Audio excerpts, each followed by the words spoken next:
Hello বন্ধুরা, অলসতা করলে কি বিপদ হয় জানো? শুনুন, অলস কালু আর পরিশ্রমী টুনির এই গল্পটি। এক বনে টুনি আর কালু পাশাপাশি থাকত। টুনি ছিল খুব পরিশ্রমী। সে ঝড় আসার আগেই কষ্ট করে খড়কুটো দিয়ে মজবুত বাসা বানালো। কিন্তু কালু, সে ছিল ভীষণ অলস।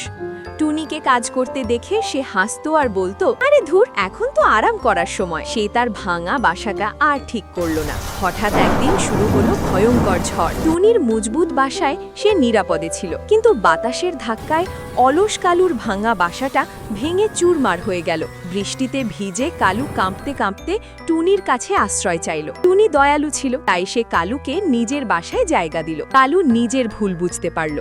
সেদিন থেকে কালু প্রতিজ্ঞা করল সে আর কোনোদিন অলসতা করবে না। আবহাওয়া বৃষ্টি ভালো হয়ে যাওয়ার পরে টুনি কালুকে তার বাসা বানাতে হেল্প করলো। সময়ের কাজ সময়ে না করলে কালুর মতোই বিপদে পড়তে হয়। বন্ধুরা, গল্পটা ভালো লাগলে লাইক দাও আর সাবস্ক্রাইব করো। টাটা।